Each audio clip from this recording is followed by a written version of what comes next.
Essa é a palavra do Senhor. Não ajunteis tesouro na terra, onde a traça e a ferrugem tudo consomem, onde os ladrões minam e roubam.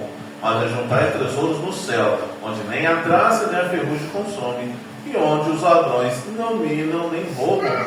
Porque onde estiver, aleluia, o vosso tesouro, aí estará também o vosso coração.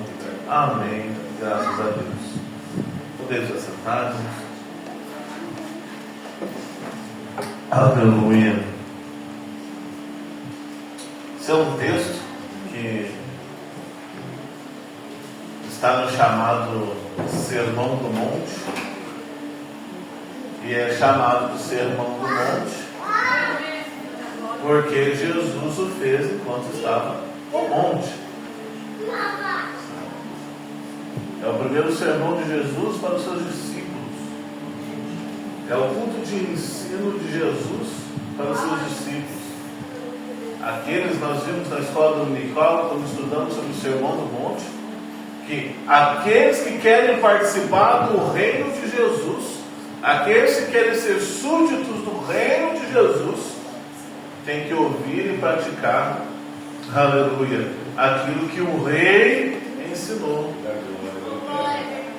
Tanto que o Bruno aqui leu o final do Sermão do Monte, capítulo 7, dizendo que tudo que ele ensinou aqui, se a pessoa só ouviu, não adiantava nada. Mas se ele ouviu e praticou, isso ia dar firmeza para a sua vida. Isso ia fazer a diferença entre cair ou não no dia mau. E o texto em especial está dizendo: não ajunteis tesouro na terra, ou ajuntai tesouros no céu. E Jesus aqui está nos mostrando duas coisas que são diferentes, mas que às vezes alguns a têm por igual. Uma coisa é você ter um objetivo, outra coisa é onde está o seu foco. Qual é a diferença de objetivo e foco? O objetivo é aquilo que eu quero alcançar. Aleluia. Foco é aquilo que eu estou praticando. De maneira que, se o meu foco não está no meu objetivo, eu vou alcançar o objetivo? Não. Porque por mais que eu queira aquela coisa, eu estou tomando atitudes contrárias àquilo. Por mais que eu queira fazer alguma coisa, alcançar um objetivo, se eu não tomar as atitudes corretas, esse objetivo não se concretizará. E o que Jesus está falando é isso. Não ajunteis tesouro na terra, onde a traça e a ferrugem tudo consome, onde os ladrões minam e roubam. Ninguém guarda uma coisa que sabe que vai estragar. Todo mundo procura aquilo que vai ser durável. Toda vez que a gente escuta alguém falando de se você ganhar na loteria, o que você compraria? Qual que é a primeira coisa que quase todo mundo fala? Eu compraria uma casa. Por quê? Porque é um bem durável. Ele sabe que não vai se perder. Certo? Ninguém fala assim, não, eu ia comer tudo em carne. Ninguém ia falar isso. Certo? Eu falei, não, vou comprar um bem durável. 2. Certo? Não, vou comprar um carro, uma coisa que dura. E Jesus está falando do bem mais durável que você pode ter. Certo? E aí ele está dizendo que nós devemos ajuntar tesouro no céu, onde a traça e a ferrugem não consomem, e onde os ladrões não podem roubar. Eles podem roubar tudo que nós temos aqui na terra, mas aqui é o que nós temos em Jesus, eles não podem roubar. E Jesus ainda completa dizendo: como é que eu sei o que é o teu tesouro? É o versículo 21. Como é que eu sei o que é aquilo que é mais valorizado por você? é o versículo 21, que diz: porque onde estiver o vosso tesouro, aí também estará o vosso coração.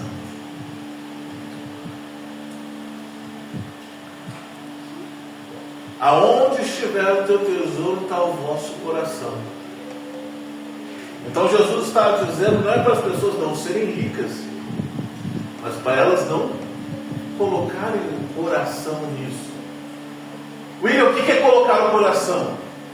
De maneira simples, é você valorizar mais do que qualquer outra coisa. Nós já ouvimos falar de crises financeiras absurdas, muito grandes, de pessoas que tinham muito dinheiro e perderam rapidamente, e essas pessoas acabavam tirando a sua própria vida. Por quê? Porque o seu coração estava onde? No seu dinheiro. Já vimos pessoas que quando perderam um ente querido, tiraram a sua própria vida, porque o seu coração estava no ente querido. Já vimos pessoas que quando perderam o seu par romântico e etc., acabaram tirando a sua própria vida. Por quê?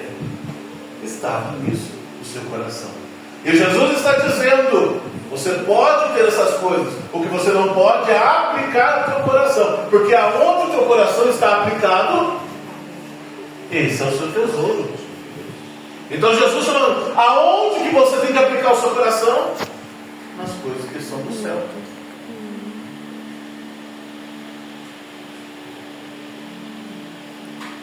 É fácil? Não é. Não é fácil porque o ser humano, de maneira geral, é materialista. Ele gosta daquilo que ele está vendo. Ele gosta daquilo que ele está sentindo. De maneira geral, o ser humano não é do tipo que... Por isso que ter fé não é uma coisa fácil. Por isso que um dos motivos que nós cremos que Deus não tem imagem é para que nós cremos onde? Naquilo que a gente não pode ver. Aleluia. E vemos pela palavra do Senhor que Jesus está dizendo: ponha o teu foco, o teu coração, as tuas atitudes nas coisas que são do céu, nas coisas que são eternas, porque qualquer coisa aqui da terra é passageira. E tem gente que nós podemos aprender isso como personagens da Bíblia. Pessoas que tinham um foco, um objetivo diferente. Pessoas que tinham um objetivo diferente do seu foco. Quer um exemplo? Bom, Marcos 10.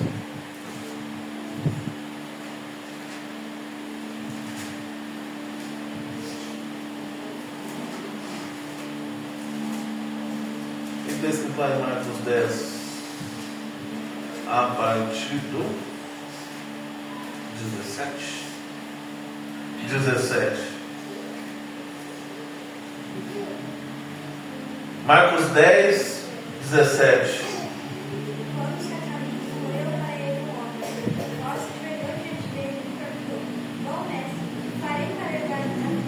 Opa, o que ele falou? Bom mestre, que farei para herdar a vida eterna? Ele declarou o objetivo dele, não é verdade? Qual é o objetivo dele? Vida eterna.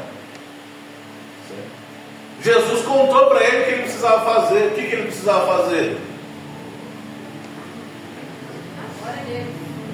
Versículo 21. Pode ler, por favor. Jesus olhando para ele, o amou e lhe disse: conta-te uma coisa, vai e vende tudo quanto tens, dá aos pobres, terás o tesouro no céu, e vem e segue-me. Jesus explicou. Você quer vida eterna? Tranquilo, faz aqui o caminho, não tem segredo, vem comigo, toma a tua cruz. Mas o 22 diz o quê? Mas ele, contrariado com essa palavra, ficou-se triste, O jovem rico, ele tem um objetivo: vida eterna. Ele disse, sai da boca dele isso: eu quero vida eterna. Mas quando Jesus toca no dinheiro, ele fala: então tá bom, então tu abre mão do teu dinheiro, você vai ter um tesouro no céu, vem e me segue. O que ele fez? Foi embora. Por que ele foi embora? Porque apesar de ter o objetivo da vida eterna, o foco dele estava onde? Na segurança que o dinheiro traz. O que? Eu depender de ajuda dos outros para comer? Não, meu dinheiro já consegue isso para mim.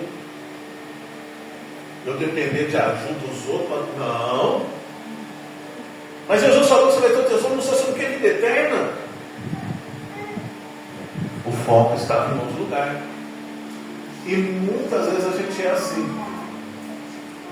A gente tem um objetivo, mas o foco da gente, as nossas atitudes, mostram que a gente está dando valor a outra coisa.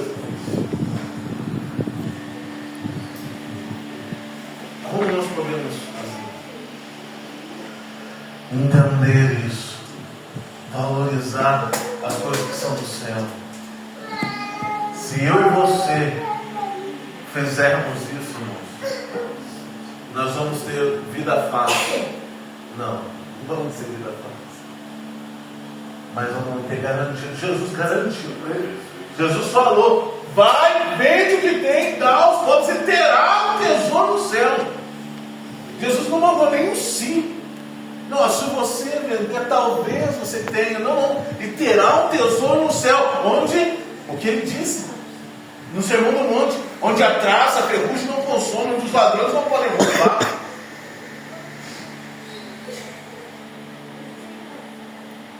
E a gente, nós possamos ter esse entendimento para esse ano. Nós possamos ter esse entendimento no trato com as coisas que nós temos que fazer.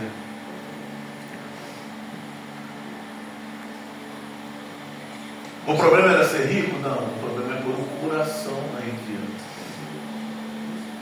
É achar que se eu não tiver riqueza, eu não vivo. Se eu não tiver a riqueza, eu não tenho mais nada. Eu não sou mais nada. E Jesus vem quebrar isso. Dizer que você tem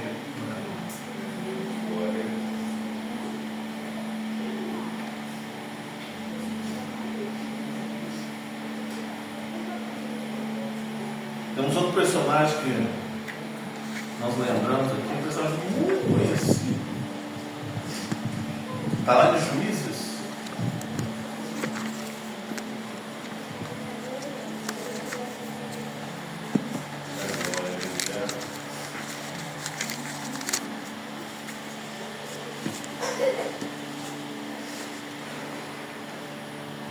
Capítulo 13.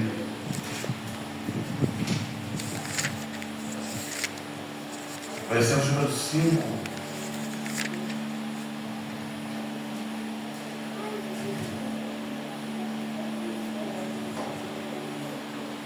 Não se passará navalha na cabeça do filho que você vai ter, porque o menino será nazireu, consagrado a Deus, desde o nascimento.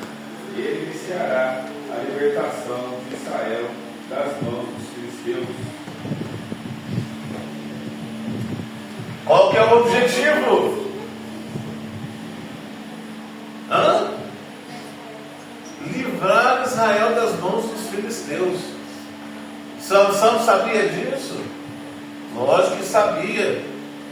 Capítulo 16, versículo número 17. Então Manoá perguntou ao anjo do Senhor. Não, capítulo 16, versículo 17.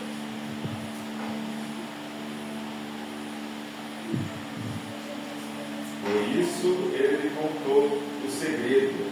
Jamais se passou navalha em minha cabeça, disse ele, pois sou nazireu desde o ventre materno. Se fosse rapado o meu cabelo da minha cabeça, a minha força se afastaria de mim e eu ficaria tão fraco quanto qualquer outro homem. Sansão sabia por que ele era forte? Sabia. Sansão sabia por quê? Qual era o objetivo da força dele? Era ele. Aleluia. Ele sabia o que ele tinha que fazer? Claro que sabia. Se ele sabia que ele era nazireu de Deus, é porque ele tem um pai e uma mãe que contou para ele. Falou, isso aqui é milagre de Deus, filho. O anjo veio aqui me falar com a gente. E é assim, assim. Por isso você não vai passar na navalha. E o voto do nazireado não passava só pela navalha, era uma das coisas. E se você olhar a história de Sansão, ele quebra todas as coisas do voto do nazireado. Todas. A última coisa que faltava era o cabelo. Mas não era só o cabelo.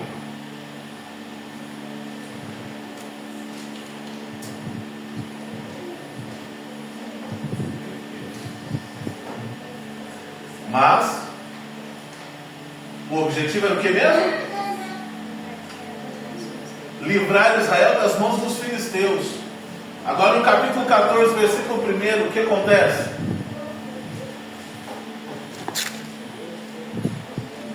Versículo 1 e 2, né? 1 e 2. Sansão desceu a Tina, e viu ali uma mulher do povo filisteu. Quando voltou para casa, disse a seu pai e a sua mãe: vi uma mulher filisteia em Tina. Consigam essa mulher para ser minha esposa. Os irmãos entendem isso? Qual era a função dele? Por que ele era muito forte? Para livrar Israel das mãos dos filisteus. A primeira coisa que aparece sobre Sansão, certo? Das atitudes dele é: vi uma mulher filisteia, vou casar com ela. Ou seja, vi o povo inimigo e eu quero me juntar aos inimigos.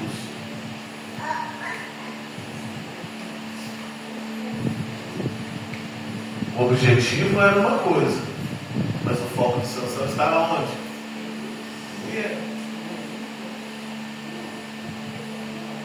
E aí os pais dele ainda tentam dar a dica, né? O versículo 3 ainda tentam ensinar para ele. O versículo 3 diz o que aí? 14:3.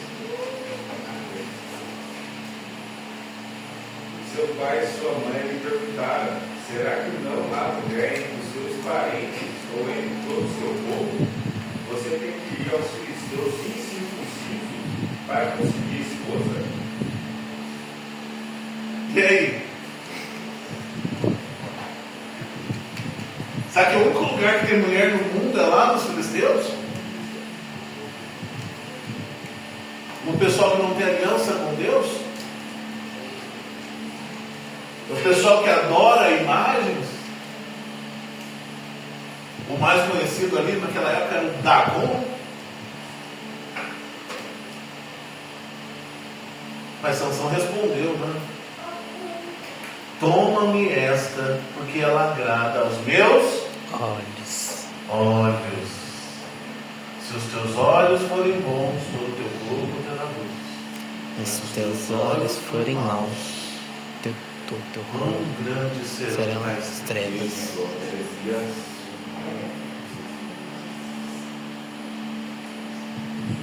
O objetivo: defender o povo de Deus dos filisteus. Qual era o foco dele? Arrumar uma mulher. Estou nem aí, da onde ela é. Isso deu certo para ele? Claro que não. A mulher enganou ele, casou com outro, ele foi embora ali, mas ele não contente procurou uma outra mulher que tinha negócio com os cargos filisteus. Não estava contente com a primeira, foi a segunda, e a segunda que é a Dalila, né? E deu certo para ele? Não deu. O foco era outro. O fato não era o objetivo que Deus tinha dado. Deus nos levanta, nos dá condições e graça com um objetivo. Aí a gente, o que ele faz? Mas agrada os meus olhos.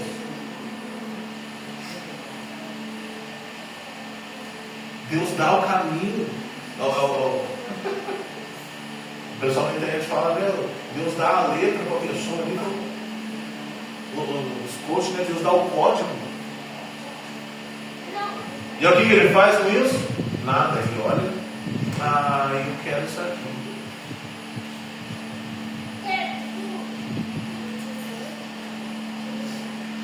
Diferença de objetivo e foco. E não deu certo para ele. Ficou ruim para ele. Quando a gente assiste o desenho animado dele lá, o menino até explica. Ele fala assim, olha, Sansão podia ter sido o Sansão. Ele podia ter sido o cara mais importante do Antigo Testamento. Em questão de batalha, o mais importante que a gente sabe é Davi.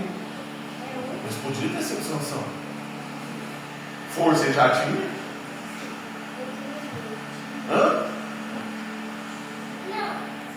E é interessante que o voto, enquanto não raspou o cabelo, enquanto não acabou com todas as partes do voto nasiriado, ele não perdeu a força. Deus foi dando condições de chance para ele.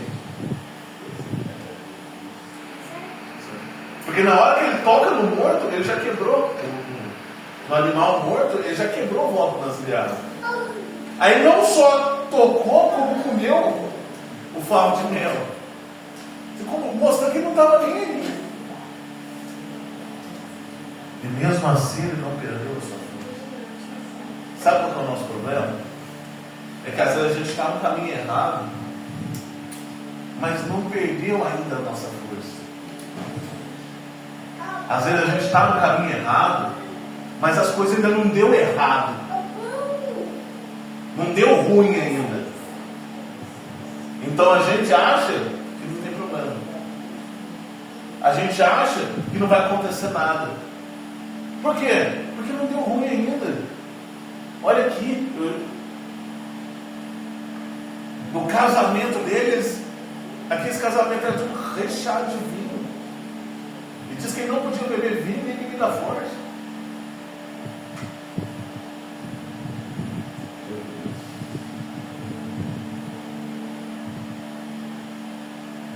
Mas ele vai tocando no voto e não vai acontecer nada.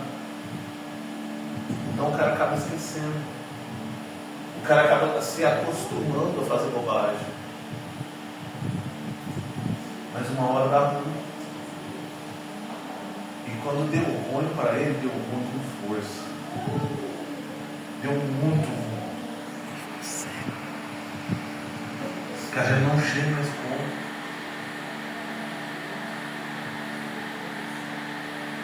Ele não cai nessa armadilha.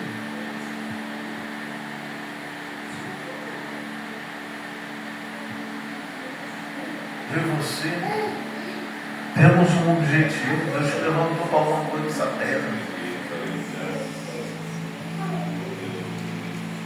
Que você não jogue fora, preocupado com as coisas desse mundo, preocupado com as coisas que você pode ganhar ou deixar de ganhar.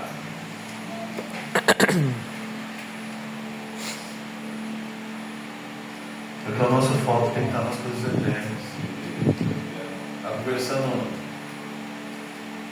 com a Daélia hoje, aí surgiu o versículo lá do: se fosse fiel no pouco, sobre o muito te colocarei. E tem algumas interpretações dele. Uma das interpretações é que quando o servo é fiel no pouco, ele significa quando nós somos fiéis na vida material. Porque a nossa vida material, perto da eterna, é pouco. Então quando ele fala, fosse fiel no pouco, sobre o muito te colocarei. Há alguns estudiosos acreditam que assim, se você for fiel nesta vida, então você vai ser colocado na vida eterna.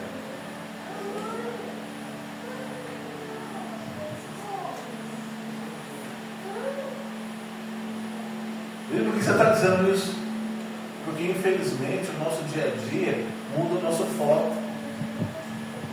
Amanhã nós vamos acordar e cada um vai ter um objetivo e às vezes esquece do objetivo maior. Cada um vai querer fazer um monte de vontades e esquece.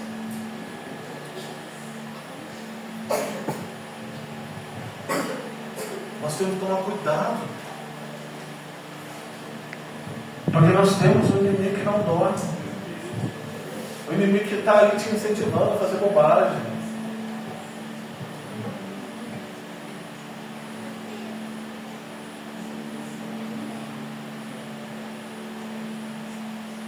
Vocês não lembram lá no Éden, como é que foi a conversa? Nós já falamos aqui diversas vezes. Ele foi o quê? Enrolar a Eva. E aí ele começou dizendo o quê? Ah, é verdade que Deus falou que vocês não vão comer nada, né? Vamos ler Gênesis 3.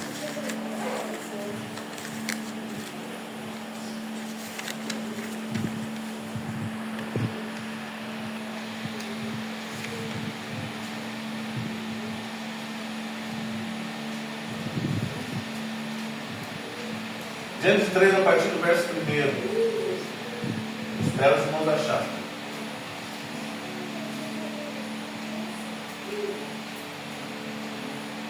Gênesis 3, a partir do verso 1. Os irmãos encontraram? Amém. Nessa palavra do Senhor. Ora, a serpente era mais astuta que todas as animais do campo que o Senhor Deus tinha feito. E esta aqui, a serpente, disse à mulher: é assim que Deus disse. É assim que Deus disse: não comereis de toda a árvore do jardim? É assim que Deus disse: vocês não vão comer nada? É assim que Deus disse: vocês não podem tocar em nada? E aí Eva vai o quê? Vai corrigir a serpente. Ao versículo 2: e disse a mulher à serpente: do fruto das árvores do jardim comeremos, mas do fruto da árvore que está no meio do jardim, disse Deus: não comereis dele, nem nele tocareis, para que não morrais. Então a Eva ainda vai corrigir essa pergunta. Não, senhora, nós vamos comer de toda a árvore. Aí a gente não pode comer da árvore que está no meio. Por quê? Para a nossa própria proteção. Porque no dia que a gente comer, a gente vai morrer. Ela fez certo, ela corrigiu, ela falou. Mas mal saber ela que a serpente só falou aquilo para puxar assunto, né? E o assunto dela é muito interessante, porque muitas vezes a gente faz isso e nem se lembra. Quem aqui pediu uma coisa para alguém, esse alguém falou não, aí você respondeu assim: nossa, eu não posso fazer nada.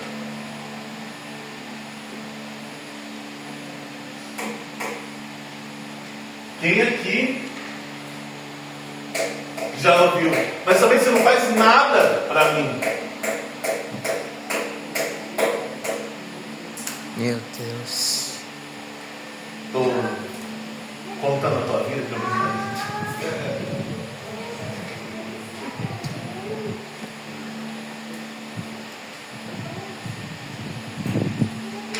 Porque uma coisa era proibida, a serpente diz: ah, vocês não vão comer de nada mesmo, né?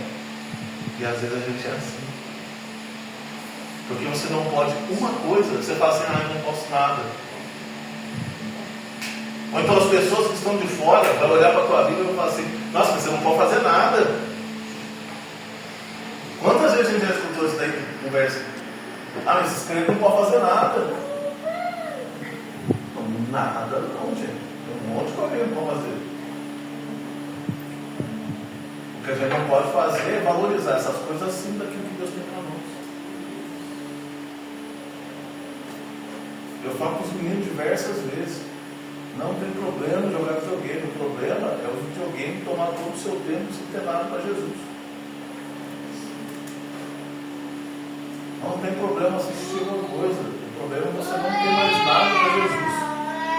Ou Jesus ser a última coisa da tua vida. Não, se der tempo, eu faço isso. Não é o que Jesus está ensinando. Jesus está o quê?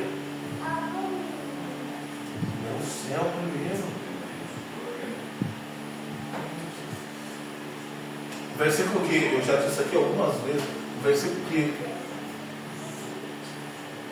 me chama muita atenção, eu gosto tanto dele que ele marca a minha história de alguma maneira. É 1 Coríntios 15, 19, irmão. Eu já falei aqui diversas vezes. O povo está reunido para adorar Jesus. O povo está reunido para cultuar a Deus. Mas o povo que estava reunido para cultuar a Deus era um povo que estava deixando de acreditar na ressurreição. Era um povo que não estava mais acreditando na ressurreição. E aí Paulo tem que escrever aos Coríntios e falar para eles, fala assim, mas vocês não estão acreditando na ressurreição? Então, se não existe ressurreição, Jesus não ressuscitou, então a esperança nossa está perdida. Porque aquele que falou que vai buscar a gente e não ressuscitou, não tem quem busque, filho.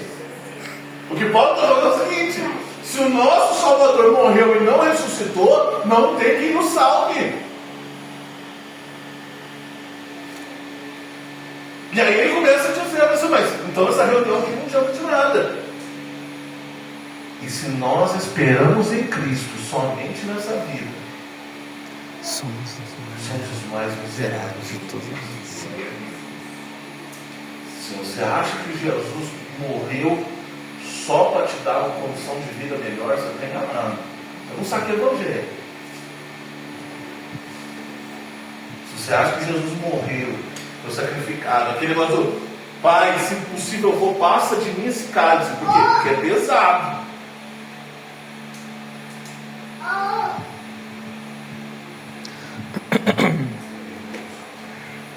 Está esperando Jesus somente por causa da tua família, você está lascado. Família é importante, é sim, mas a salvação é mais.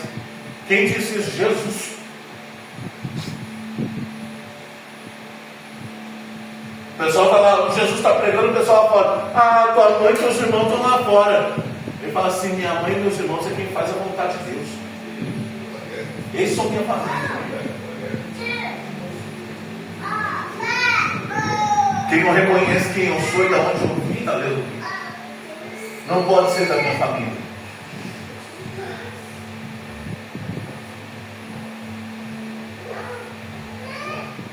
É interessante que a palavra de Deus fala, né? Que em Nazaré, ele é o Jesus de Nazaré. E em Nazaré ele não pôde operar muitos milagres. Ele não operou muitos milagres. Porque o pessoal não acreditava nele. A ponto dele dizer, o profeta não tem honra na sua própria terra. Ele falou, eu sou de Nazaré, eu queria abençoar Nazaré, mas a pessoa não acreditava em mim porque me viu crescer. Porque viu a minha humanidade, então não dá para acreditar. E quantas vezes a gente olha para a nossa humanidade? Quantas vezes a gente olha para as coisas que pode até ter uma certa lógica, e esquece daquilo que Jesus tem para nós. Esse ano 2025, aonde vai estar o teu foco? O que você vai fazer? Quais são os teus projetos? Ele não tem nenhum. Bem, é direito seu, né? Não posso negar ninguém até nada. Mas valoriza as coisas que Jesus pôs no teu coração. Tenta fazer conforme as tuas forças. Tenta estar no foco. Nosso tempo já acabou. Mas assim, tem alguns personagens que mostrou que tinha foco. Um deles que eu me lembro era José. Pensa no rapaz que tinha foco. A mulher do Potifar lá, e ele Como é que eu ia pecar contra Deus e contra meu patrão, meu chefe? Como é que eu ia fazer isso? Ah, mas ninguém ia ficar sabendo. Não é esse o problema, filho. Você não está entendendo, meu foco não está aqui. Você não está entendendo. Ainda diz o pastor Cláudio Duarte que para derrubar o que Deus tinha na vida dele era tão grande que essa mulher tinha que ser muito bonita. Se fosse feia, ele ia querer. Ele falou, falei. Brincadeiras à parte. Ah, William, como é que você sabe que ele estava no foco? Lá no último capítulo de Gênesis, ele vai dizer para os seus irmãos. Os irmãos dele estavam com medo de agora ele, governador do Egito, o pessoal tudo comendo na mão dele. Você agora vai mandar matar nós, né? Agora vai vir, né? Vai afora. Mas ele diz: quem me colocou no lugar de Deus? É bem certo que vocês fizeram mal, mas Deus transformou esse mal em bem. Certo? Eu vim para o Egito para salvar todos vocês. Eu fui só o primeiro. Deus me chamou e eu cumpri a obra dele. Se vocês tiverem que me dar alguma coisa, lida com Deus. Esse era alguém que tinha foco, que podia se vingar dos seus irmãos. Que da mesma forma que ele deu ordem e que ele pediu para Faraó, e Faraó aceitou que a família dele morasse nas terras do Egito, ele mesmo podia falar: só que Faraó é o seguinte, eles fizeram mal para mim, eu vou matar isso aqui, tudo bem? Para Faraó, eu falei: ô José, pode ficar tranquilo, aí é com você. Mas José não faz isso, porque ele sabe daquilo que ele tem, daquilo que Deus tinha para ele. Deus tem algo para cada um de nós. Que nós possamos valorizar isso. Que nós possamos mostrar foco nas bênçãos do céu em 2025. Amém, irmãos? Eu agradeço a oportunidade.